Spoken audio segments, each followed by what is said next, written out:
Hello friends, आज के video में हम पांचवा चैप्टर उपशय, अनुपशय, परिभाषा, प्रकार एवं महत्व देखने वाले हैं। इस चैप्टर से हमें एग्ज़ाम में एक एमसीक्यू एंड एक एसएक्यू आने वाला है। So let's start. उपशय, उपशय का मतलब क्या होता है कि साथ में सुखानुबंध, सुखावह, आरोग्यकर, जो हमारे आरोग्य के लिए अच्छा होता है, हमें सुख का अनुभव कराता है, चिरकाल हमें सुख देता है, वो होता है उपशय। देन अनुपशय पर दिया है। अनुपशय क्या होता है? उपशय का ही अपोजिट। ठीक है, उपशय अगर सुखावह है तो अनुपशय जो है ना वो दुखावह होगा, दुख का अनुभव करने वाला होगा। और साथ में अनुपशय होगा, दुख का अनुभव करने वाला, असाथ में होगा, अनारोग्यकर होगा, दुख का अनुभव करने वाला, दुखानुबंध, दुखावह होगा। उपशय के लिए प्रयुक्त ये अनुपशय होता क्यों है? क्योंकि उपशय जो है ना, उपशय के लिए जो हमने औषधि प्रयुक्त की है व्याधि के लिए, वो व्याधि को ठीक करने की बजाय उपशय के लिए जो औषधि, मतलब हमें व्याधि अगर एखादा हुआ है और अगर उस व्याधि को हमने कुछ औषधि दे दी, कुछ औषधि दे दी और वो औषधि अगर व्याधि को अच्छे से ठीक कर रही है, सुख ठीक करके हमें सुख का अनुभव दे रही है, तो हो गया उपशय। लेकिन वही औषधि व्याधि को ठीक करने की बजाय उस व्याधि को और बढ़ा दे रही है। अगर व्याधि को बढ़ा देती है तो उसको व्याधि सात्म्य कहा जाता है, क्योंकि व्याधि के साथ में व्याधि को औषधि बढ़ा दे रही है तो व्याधि सात्म्य। इसी प्रकार इसको ही, जो औषधि व्याधि को बढ़ा रही है उसको ही अनुपशय कहते हैं, क्योंकि ये व्याधि के साथ में है, व्याधि साथ में है। ऐसी को अनुपशय, जो दुख का अनुभव करे। ठीक है, औषध से व्याधि अगर ठीक हो रही है तो उपशय, अगर बढ़ रही है तो व्याधि, अगर बढ़ रही है तो अनुपशय। देन देखते हैं उसका चरक विमानस्थान में क्या डेफिनेशन है। गूढ़लिंगम व्याधिम उपशय अनुपशयाभ्याम परीक्षे। ये आपको याद रखना है। किसी व्याधि के लक्षण अगर अति अल्प हो अथवा छुपे हुए हो तो रोगों को उपशय व अनुपशय द्वारा, हमें उपशय एंड अनुपशय के द्वारा जाना जाता है। उपशय को ही हम साथ में कहते हैं। ठीक है, इसकी परिभाषा देखो। आचार्य मधुकोष्टिकाकार जो है उन्होंने दी है माधव निदान मधुकोष्टिका। औषधादि जनित सुखानुबंध उपशय, ये भी आपको याद रखनी है। औषध, अन्न, विहार, देश काल आदि से उत्पन्न सुख परंपरा को हम उपशय कहते हैं। यहाँ सुखावह का तात्पर्य यह है कि जो उत्तर काल में सुखकारक हो। औषध लिया उसके बाद हमें सुख मिल रहा है। ठीक है, अर्थात जो रोगी को तात्काल सुखदायक होने के साथ उत्तर काल में भी सुखकारक हो, तात्काल भी सुख दे एंड उत्तर काल में भी सुख दे, उसको हमने उपशय कहा। देन चरक, आचार्य चरक अनुसार चरक विमान स्थान में क्या दिया है देखो, ये भी याद रखना है। उपशय पुनर्हेतु व्याधि विपरीतानां विपरीतार्थकारीणां चौषधाहार विहाराणाम उपयोगः सुखानुबंध। हेतु विपरीत, व्याधि विपरीत, हेतु व्याधि विपरीत, हेतु विपरीतार्थकारी, व्याधि विपरीतकारी, हेतु व्याधि विपरीतार्थकारी, औषध, अन्न, विहार के सुखावह उपयोग को हम उपशय कहते हैं। ये 6 चीज़ें ना आपको याद रखनी है। पहली है हेतु के विपरीत। हेतु, हमने जो भी निदान सेवन किया है उसके विपरीत। देन व्याधि के विपरीत, हेतु व्याधि, हेतु एंड व्याधि दोनों को भी विपरीत। अब है अर्थ, इन दोनों के अर्थ के विपरीत, हेतु के विपरीत अर्थ एंड व्याधि के विपरीत अर्थकारी। देन हेतु व्याधि दोनों के विपरीत अर्थकारी, औषध, अन्न, विहार, हम इसको सुख वह उपशय कहते हैं। देन चक्रपाणी के अनुसार उपशय जो है, आचार्य चक्रपाणी का भी देखो यहाँ पे, चक्रपाणी के अनुसार उपशय का प्रयोग गूढ़लिंग के ज्ञान के उपाय के लिए करते हैं। सुख का अनुबंध अर्थात पश्चात काल में आरोग्य के रूप में सुख को उत्पन्न करने वाला जो है ना, उसे हम उपशय कहते हैं। एक इसके हिसाब से आचार्य चक्रपाणी। देन आचार्य वाग्भट अनुसार इनको ये देखो, हेतु व्याधि, इतना ही याद रखे तो भी चलेगा। हेतु व्याधि विपर्यस्तार्थकारी नाम औषध अन्न विहाराणाम उपयोगम सुखावहम। अष्टांग हृदय में दिया है। हेतु विपरीत, व्याधि विपरीत, ये 6 ही बताए। ठीक है, अभी देखा ना, सेम वही है। देन उपशय के भेद बहुत बहुत इम्पॉर्टेंट है, यही हमें चरक संहिता में भी है, ठीक है। चरक संहिता, उपशय के विपरीत अनुपशय होता है। अनुपशय का दूसरा नाम होता है व्याधि सात्मक, क्योंकि वो व्याधि को बढ़ाता है। उपशय के 18 भेद आचार्य चक्रपाणी अनुसार है, ठीक है। आचार्य चक्रपाणी की टीका जो है ना उसमें। हेतु विपरीत, पहले तो देखो ये 6 याद करेंगे उपशय के टाइप्स कैसे याद करते हैं। देखो पहले हम देखेंगे हेतु, जो भी हमने निदान सेवन किया है उसके विपरीत चीज़ें लेनी है हमको। यहाँ पर जो भी हमने निदान सेवन लिया है, जैसे कि और जो भी हमने खाया है, जो भी हेतु है उसके विपरीत हमें औषध, अन्न, विहार देना है, ठीक है। व्याधि विपरीत, जो व्याधि हुई है उसके विपरीत यहाँ पर हम काम करेंगे, उसके विपरीत औषध, अन्न, विहार देंगे। देन उभय विपरीत, मतलब क्या, यहाँ पर हेतु एंड व्याधि दोनों के भी विपरीत हम कुछ देंगे, औषध, अन्न, विहार।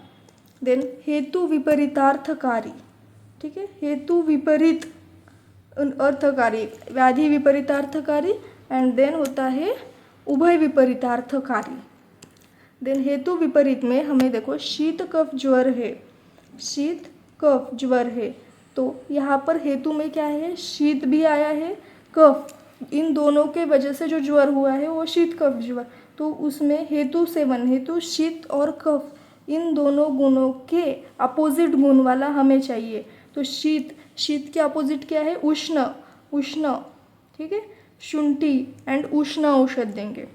देन अन्न में देखो श्रम तथा वातजन्य ज्वर, वात, श्रम एंड वातजन्य ज्वर, यहाँ पर वात है, हेतु कौन सा है, वात की वजह से, वात बढ़ गया इसकी वजह से हमें व्याधि हुई है, तो वात के अपोजिट गुण वाला, गुरु गुण वाला, वात का अपोजिट क्या होता है, वात लघु होता है तो उसका गुरु अपोजिट होता है गुरु, तो गुरु क्या है, मांस रस भात ये होता है, तो इसके अपोजिट दिया है विहार।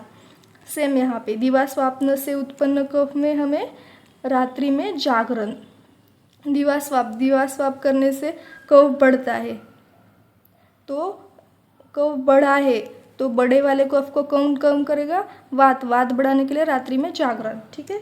अब व्याधि के विपरीत अतिसार, अतिसार में क्या होता है, ज़्यादा लूज मोशन, मतलब स्तंभन करने के लिए हमें पाठा या कुटज देते हैं। इस व्याधि के विपरीत कौन से है, देखिए कुष्ठ हुआ है, हदीर, प्रमेह में हरिद्रा, अतिसार में स्तंभनार्थ मसूर दिया है यहाँ पे। अन्न में, विहार में उदावर्त अगर हुआ तो प्रवाहन, ऐसे ही उभय विपरीत, दोनों के विपरीत वातिक शोथ है, तो वातहर तथा शोतहर, वात एंड शोथ, वातिक शोथ, देखो यहाँ पे व्याधि और हेतु दोनों के विपरीत दिया है। वातहर तथा शोतहर जो है ना वो दशमूल का वात है, तो इसलिए ये दे। अन्न में देखो वात कफ जन्य ग्रहणी, वात कफ जन्य ग्रहणी, इन दोनों के, वात एंड कफ इन दोनों के अपोजिट भी होना चाहिए और ग्रहणी के भी अपोजिट होना चाहिए, तो क्या है वो तक्र, तथा पित्तज में दुग्ध, शीतजन्य वात से उत्पन्न ज्वर में पेया देते हैं। ऐसे ही सब ये है। हेतु विपरीतार्थकारी में भी देखो पित्त प्रधान फोड़े पर उष्ण उपनाह का प्रयोग करते हैं। हेतु क्या है, पित्त प्रधान फोड़े, पित्त बढ़ गया है, फोड़े आए हैं, तो उसके विपरीत अर्थकारी, तो उष्ण उपनाह का प्रयोग करते हैं। पैतृक फोड़े में जैसा हेतु है, व्याधि है, उसके ही सेम गुण वाला, मतलब यहाँ पर उष्ण वाले से व्याधि हुआ तो हम उष्ण ही देंगे, हेतु विपरीत अर्थ। पैतृक फोड़े में हम पित्त बढ़ाने वाला ही विधायी अन्न देने, वात जन्म उन्माद में हम वात बढ़ाने वाला ही करेंगे, भय दर्शन कराएंगे। व्याधि विपरीतार्थकारी, जिस व्याधि से वो व्याधि हुआ है ना उसको ही बढ़ाएंगे हम। छर्दी रोग में वमन, वमन के लिए मदन फल होता है, देन फिर हम मदन फल का ही प्रयोग करेंगे, व्याधि के विपरीत अर्थकारी, ठीक है। यहाँ पर अतिसार में विरेचनार्थक क्षीर का प्रयोग करेंगे, अतिसार हुआ है तो क्षीर देंगे, उसको बढ़ाएंगे और थोड़ी बढ़ने के बाद व्याधि अपने आप फिर कफ हो जाएगा, ठीक है, उसको और उकसाएंगे। छर्दी है तो छर्दी में वमन कराने के लिए हम प्रवाहन दें। देन उभय विपरीतार्थकारी, यहाँ पर देखो दोनों, यहाँ पर क्या हेतु है एंड व्याधि, इन दोनों जिस वजह से हुए हैं हम वही चीज़ें देंगे। अग्नि से जल जाने पर अगुरु सदृश उष्ण पदार्थों का लेप करेंगे। अग्नि से अगर जल गया है कुछ तो वहाँ पर हम अगुरु सदृश उष्ण पदार्थ का फिर से लेप करेंगे। उष्ण से हुआ है तो उष्ण ही देंगे, विषजन्य रोग है तो उसमें और विष देंगे, विष जांगम विष मौलवित जंगम विष का प्रयोग करेंगे। मद्यपान जन्य मदात्य है तो मद से उत्पादक मद्य का ही सेवन पिलाएंगे हम, उभय विपरीतार्थकारी देन व्यायाम से उत्पन्न समूढ़वात उरु स्तंभ में जल में तैरने का हम व्यायाम कराएंगे। ठीक है, ये सब 18 वेद ना आपको अच्छे से याद करने हैं, समझ के याद करो तो इजी जाएगा। ट्रिक्स भी है इसके, आपको अगर लगता हो तो वो ट्रिक से भी याद कर से सबके जो है ना यहाँ पर फर्स्ट लेटर ऐसे म ज ऐसे करके वो ट्रिक्स बनाए वाले हैं। अगर आपको याद करना हो तो सिर्फ फर्स्ट लेटर वाले देखो शु म र ऐसे ट्रिक्स है वो, तो आप याद कर सकते हैं या फिर समझ के क्यों ना, तो 18 इजी लगते हैं। तो मुझे लगता है कि आप लिखो समझो, क्योंकि चरक में भी है और इससे फिक्स्ड क्वेश्चन आता ही है, बहुत बड़ा है। यहाँ पर नहीं आया तो चरक में नहीं आया तो यहाँ पर आएगा ही। ठीक है, अनुपशय। अनुपशय क्या होता है? उपशय के लिए प्रयुक्त औषधि यदि व्याधि को बढ़ा देती है तो उसे हम व्याधि साथ में कहते हैं और उसे ही अनुपशय कहते हैं। इसी भाव को दूसरे शब्दों में हम अनुपशय कहते हैं। इसे भी उपशय की भांति 6 प्रकार एंड 18 अवान्तर भेदों में औषधि अन्न विहार द्वारा ग्रहण किया जा सकता है। देखो ये जो है ना ऐसे 6 प्रकार होते हैं और ये पूरे मिला के ये सब मिला के 18 अवान्तर भेद होते हैं। ठीक है, इसको भी वैसे ही किया जा सकता है। पंचनिदान में अनुपशय का ग्रहण नहीं किया गया है। यदि वहाँ अनुपशय को अगर हम जोड़ देंगे तो पंचनिदान की जगह षट निदान हो संज्ञा हो जाती, परंतु ऐसा होता नहीं। इस स्थान पर उपशय के ग्रहण से ही हमें अनुपशय का भी ग्रहण होता है। देन देखो इम्पोर्टेंट लाइन है कि आचार्य चरक जो है ना, आचार्य चरक उन्होंने अव्यक्त लक्षण वाली व्याधि है का ज्ञान उपशय अनुपशय के द्वारा ही बताया गया है। और एक इम्पोर्टेंट ये याद ही रख लो, निदान की भांति अनुपशय भी रोग को बढ़ाने वाला होता है, इसलिए इसका ग्रहण निदान वर्ग में किया जाता है। जो अनुपशय है, निदान जैसे है ना, अनुपशय क्या कर रहा है? ऐसी औषधि जो व्याधि को बढ़ा रही है वही अनुपशय होता है, और निदान भी क्या काम करता है? व्याधि को बढ़ाने का काम करता है, इसलिए जो अनुपशय है उसका ग्रहण हम निदान वर्ग में ही कर देते हैं। देन कहा भी गया है कि निदानोक्ता अनुपशय।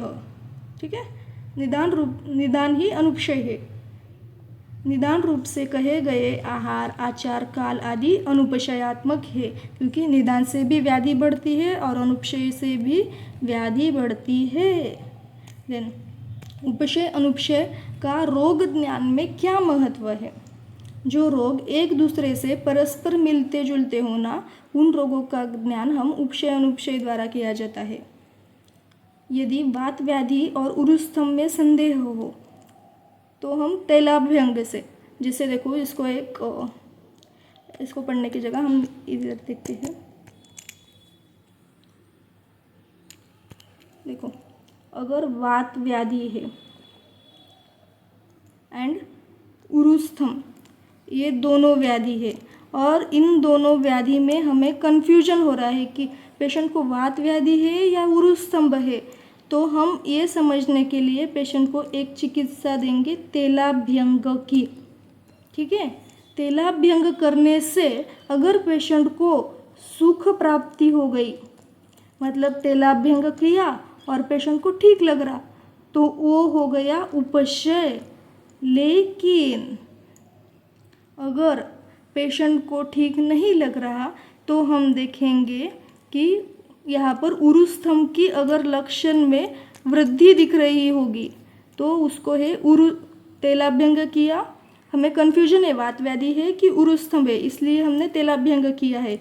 अगर सुख प्राप्ति हो गई तो हम समझेंगे कि वो वात व्याधि था, उसको तेलाभ्यंग से सुख प्राप्ति हो गई, उपशय। लेकिन तेलाभ्यंग करने से अगर उसके लक्षण बढ़ रहे हैं तो हम समझेंगे कि वो उरुस्थय है और इसी को कहते हैं अनुपशय।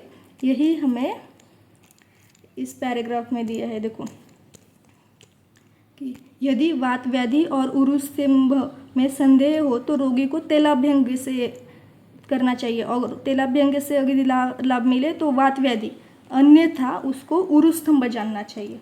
देन दूसरा है, एग्जाम्पल दिया है कि आम्ल पित्त और अजीर्ण इन दोनों में अगर संशय हो, देखो यहाँ पर क्या क्या है, आम्ल पित्त एंड अजीर्ण, अगर इन दोनों में अगर पेशेंट को संशय हो तो हमें क्या करना चाहिए, उसको उष्ण जल से शुंठी चूर्ण का सेवन कराना चाहिए। अगर उसे ये करने के बाद अगर सुख प्राप्त हुआ तो हम जानेंगे कि वो अजीर्ण है। अजीर्ण की चिकित्सा है उष्ण जल शुंठी चूर्ण। अगर उसे सुख प्राप्ति हो गई तो वो उपशय होगा, और अगर उसके लक्षण में वृद्धि दिखे तो हम जानेंगे कि वो आम्ल पित्त था और ये हो जाएगा अनुपशय। ठीक है, दो व्याधि में कन्फ्यूजन होगा तो इसे करने के लिए, जैसे कि देखो आम्ल पित्त और अजीर्ण में संशय होगा तो हम रोगी को उष्ण जल से शुंठी चूर्ण का सेवन कराएंगे। अगर उस उष्ण जल से शुंठी चूर्ण सेवन कराने से उसको अगर सुख की प्राप्ति हो गई तो वो था अजीर्ण और उपशय हो जाएगा। लेकिन आम्ल पित्त रोगी के जो लक्षण है ना, उसमें क्या दिखेगा, उस रोग लक्षण की वृद्धि दिखेगी। ठीक है, तो वो हो जाएगा अनुपशय। देन संधियों में पीड़ा होना, ये है आमवात, संधिवात एंड वातरक। इन तीनों का हमें जीर्ण अवस्था में पाया जाता है। इस अवस्था में यदि रोगी को स्नेहन स्वेदन से अगर लाभ मिल गया तो रोगी को संधिवात या निरामवात से ग्रसित जानना चाहिए। यदि स्नेहपान स्वेदन से रोगी की वेदना अगर बढ़ जाती है तो आमवात से पीड़ित, और यदि शीत उष्ण स्निग्ध रुक्ष किसी भी प्रकार की चिकित्सा से लाभ न मिले तो रक्त प्रकोप जानते हुए वात रक्त की चिकित्सा करके हमें उसका निर्देश दिया गया है इसे। ठीक है, ये है 3 व्याधियों में अगर हमें कन्फ्यूजन होता है, आमवात, संधिवात, वातरक, तब हमने उपशय अनुपशय कैसे चिकित्सा करना है ये इस पैराग्राफ में दिया है। इस तरह हमने ये 5वां चैप्टर किया है कंप्लीट। इससे एक MCQ एक SCQ आने वाला है। तो यहाँ पर बहुत इंपॉर्टेंट चीज़ क्या है कि हमें उपशय अनुपशय की डेफिनेशन जो है वो और 18 भेदी क्या है ये अच्छे से करने चाहिए। ठीक है, थैंक यू सो मच।